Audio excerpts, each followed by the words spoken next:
Hello everyone's. I am here for Real Housewives of Potomac Season 4 Episode 2. If you're new to my channel, welcome. If you're returning, you're a family member, you're one of my people, welcome back. So, Giselle and her friend, they meet up to go to the gym because she's trying to get her body nice and tight for the wedding. Sherman's going to be escorting her, so she need to get her little workout in. So they going to like a boot camp type of situation. Now y'all, I can't do that kind of where I got somebody trying to motivate me because I'm like, I'm gonna work at my pace and not yours. But to each their own. But he is trying to figure out how you went from I'm done with Sherman, I'm Miss Independent, I don't need that man, to y'all together, but y'all working it out in therapy. Like, what happened? But she was like, he was missing me. He said he loved me. He want to come back. I was missing him, so I said he can come back. But we in therapy. We trying to work some things out. Now, as I realize this, we haven't seen, and I know we only on episode 2. We get yet to hear him on the phone with Giselle. So I don't know if this was like a little bit of part of the storyline, or was it he wants to be with her, but he ain't all for being on TV with her. But that's one of the things. You on reality TV, you in a relationship, we want to see you in your relationship and have everything go down. Y'all know that's what happened to Kenya. She didn't want to show that she got married and snuck off and did all that, and she didn't want her husband on the show, and they gave her the boot. But she said they in counseling and they trying to work things out. I was like, okay, girl. So we got Ashley and her mama. Now y'all know Ashley's mama, she is on this, that Ashley, this is a personal vendetta against her, not Ashley, but Candace bringing her brother to the wedding. It's a personal vendetta against her mama. But the thing is, she over going on and on about something that happened before her and her ex-husband got together. This man cheated on you while y'all was dating, going together, what have you. Y'all hadn't said I do. Y'all hadn't walked down the aisle. Y'all hadn't been in nobody's courthouse, or none of that. This man got somebody pregnant before you decided to stay, get married, and have kids with him. But you still on this man did me wrong all these years ago, 30 and 40 years ago, but you bring your brother into this wedding is a personal attack on me. It is an embarrassment to me. It is an embarrassment to my family. But how about the way you acting is an embarrassment to you and your family? How about that? She talking about something that it's inappropriate for you to put the sins of your father on my lap at your wedding.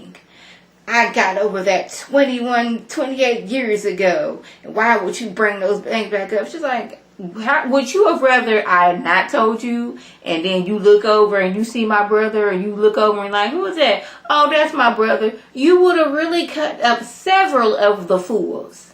So she was just trying to prepare you. Okay, Miss Dorothy, this ain't about you. Child. Like, who would do that to their mother? You have these daddy's issues with your daddy. You're a narcissist. You're a brat. You're a princess. You're a diva. She said, I may be all of those things, but you gonna respect me, which I know you won't. I was like, just respect my decisions. I know you're not going to, but can you please do that for me? This is her trying, her last fitting from her dress. And even the mom had something to say about the length of the dress, the length of the veil. Like, girl, this is not your wedding. If Candace like it, ask what Candace like. This is not what you like. This is not your time to dress up Candace in the way you want to and have everything go your way. If you didn't like the dress and you thought something otherwise, you go ahead and get that dress that you like. You put it on and you go ahead and get married. How about that? So it's the day of the wedding. Now things are already stressful on your day of your wedding. You're nervous. You got to get your hair, your makeup on. Me, myself, I was a nervous wreck on my wedding. I wasn't even thinking straight. I'm like, oh my goodness, the wedding's going to be late. I wasn't thinking that, hey, the wedding can't start until I get there. Because I was a little late because my mother-in-law, she was getting her hair done that day. And, she was one picking me and my mama up. So, I'm thinking, oh my goodness, the wedding's it's gonna be late. But I'm like, girl, You realize that the wedding can't start without you. Those things never crossed my mind. But like getting not my nails, but getting my makeup on. I'd already done my hair.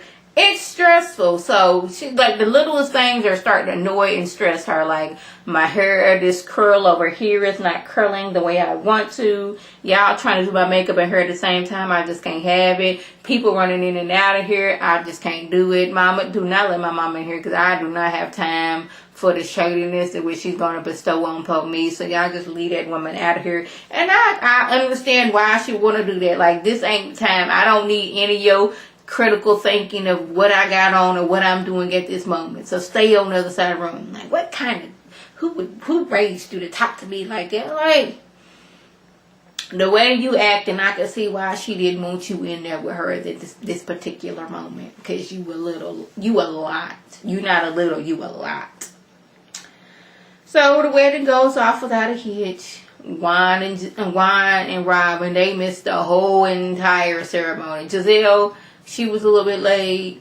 Sherman wasn't there because Sherman was like, yeah, I called her 2 hours before he was supposed to pick her up. Like, yeah, bro, I ain't gonna be able to do it. Ain't gonna be able to do it. So it's the reception. Everybody's having a little bit of drink. Now y'all remember, Ashley, she's on this whole I'm not drinking, I'm doing yoga, I'm meditating because I want to make everything right for me trying to prepare to get pregnant. But since Giselle is sad about what's going on with Sherman, I'm going to have a few shots. Now, girl, we're not going to use Giselle as an excuse for you to get your drink on. We just not going to do that. If you wanted to drink because you wanted to drink. Giselle being happy, sad, and or mad had nothing to do with it.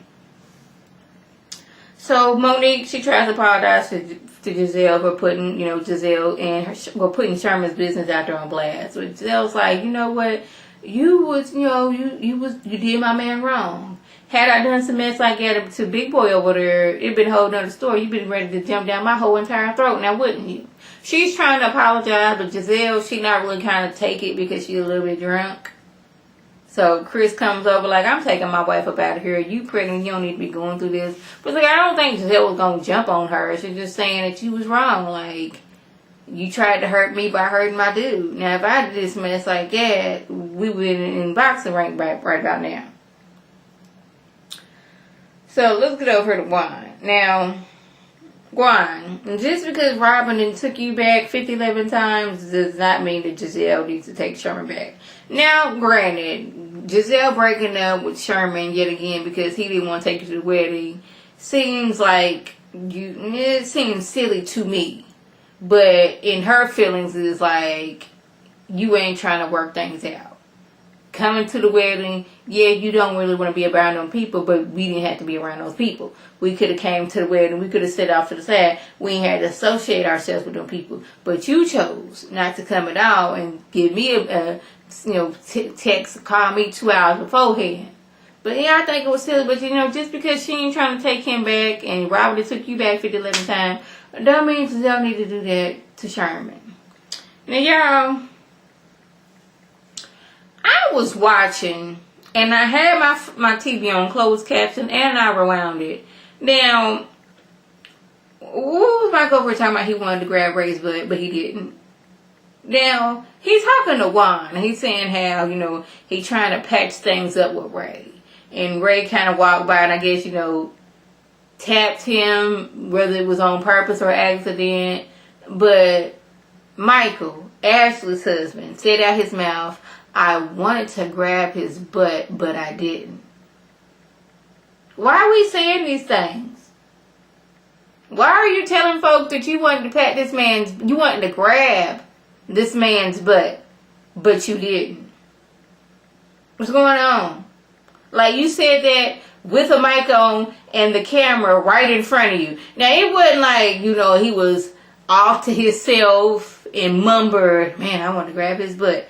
You were speaking to a whole person with a whole camera in front of you. Now, I don't know how y'all gonna try to twist and turn this, but I had my closed caption on and I rewound it several times. So, yeah. That was the gist.